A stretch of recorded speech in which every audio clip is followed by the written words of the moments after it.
자, 이번 시간에 살펴볼 부분은 좀 실무적인 부분입니다. 상가 오피스텔 재건축에 있어서 반드시 알고 가셔야 되는 그런 쟁점인데요.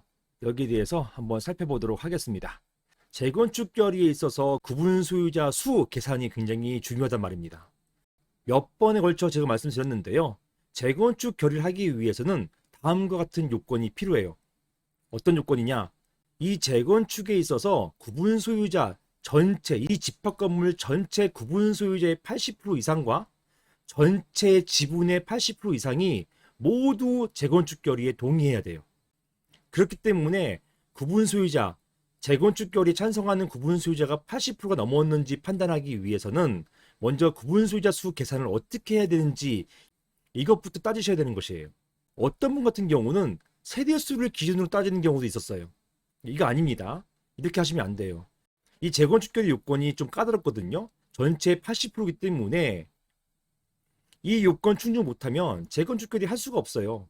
재건축 결의가 이루어졌다라고 생각하고 사업 진행하다가 나중에 보니까 이게 재건축 결의 요건이 흠결 생겼다, 80%가 안 됐다, 이럴 경우에는 큰일 나는 겁니다. 재건축 사업이 소급적으로 무효화될 수가 있는 거예요. 이렇기 때문에 이런 재건축 결의를 위한 구분 소유자 요건, 구분 소유자 수 계산법이 굉장히 중요하게 되는 것입니다.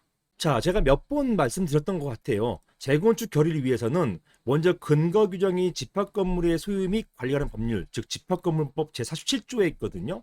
이 47조에 보시면 재건축 결의가 있고, 이 재건축 결의를 위해서는 구분 소유자의 5분의 4 이상과 그 다음에 의결권, 이게 지분입니다. 지분의 5분의 4 이상의 결의가 필요하다는 것이에요. 그리고 여기에 보시는 것처럼 밋입니다.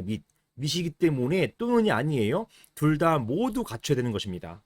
즉 재건축을 하기 위해서는 전체 구분 소유자의 80% 이상과 그 다음에 전체 지분의 80% 이상이 모두 동의해야만 된다라는 것이고요. 지분만 80% 이상 되면 되는 게 아니에요. 구분 소유자라는 것도 포함되어 있습니다. 따라서 구분 소유자 5분의 4 이상이 필요한데요. 이 구분 소유자 계산법이 특이합니다. 자, 보세요. 이것은 제가 수행했고 승수했던 사례에서 쟁점이 된 사안입니다. 구분 소유자 수가 문제가 됐어요. 특히나 이제 80%에서 왔다 갔다 하는 경우가 이제 이런 게 쟁점화 되거든요. 거기에서 이런 경우에는 어떻게 구분 소유자 수를 계산하느냐, 이게 이제 문제가 됐던 사안인 것입니다. 구분 소유자 관련된 쟁점이 여러 가지가 있었는데 그 중에서 중요한 건 네 가지만 한번 추려봤습니다. 첫 번째 보시는 것처럼 한 사람이 다수의 점포를 단독 소유할 경우, 하나의 집합 건물에 어떤 사람이 여러 개 호수를 갖고 있는 경우예요. 즉 다물권자인 거죠. 이런 다물권자인 경우에 구분 소유자 수를 다물권이니까, 즉 예를 들어서 5개 가지고 있으면은 구분 소유자 수를 5명으로 할 것인지 아니면 1명을 할 것인지, 이게 문제가 된 것입니다. 자, 다음으로요. 여러 사람이 하나의 점포를 소유하고 있는 경우, 이게 뭡니까? 공유잖아요. 여러 사람이 하나의 점포를 소유하고 있는 경우이기 때문에 이 경우는 공유인데요.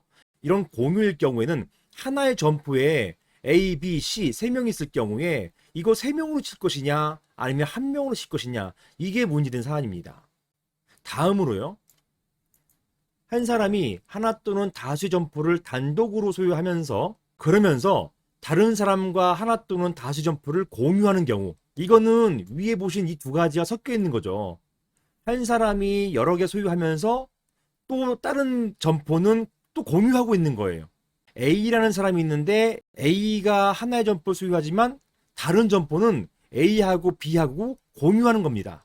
이 경우에는 이 소유를 하나로 볼 것이냐 아니면 이런 경우에는 구분 숫자를 몇 명으로 볼 것이냐, 1명이냐 2명이냐, 이게 문제되는 사안입니다.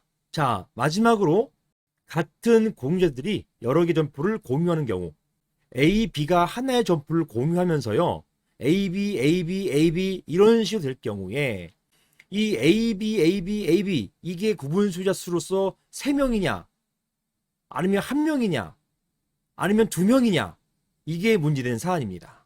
자, 여기 대해서 판례는 이렇게 봤어요. 첫 번째, 한 사람이 다수 점포를 단독으로 소유할 경우에는요, 이렇게 봤습니다. 이게 판례예요. 건축물 수에 관계없이 소유자 1명으로 계산한다. 즉, 한 사람이 10개를 가지고 있다 하더라도 구분 소유자 수로는 한 명인 거예요.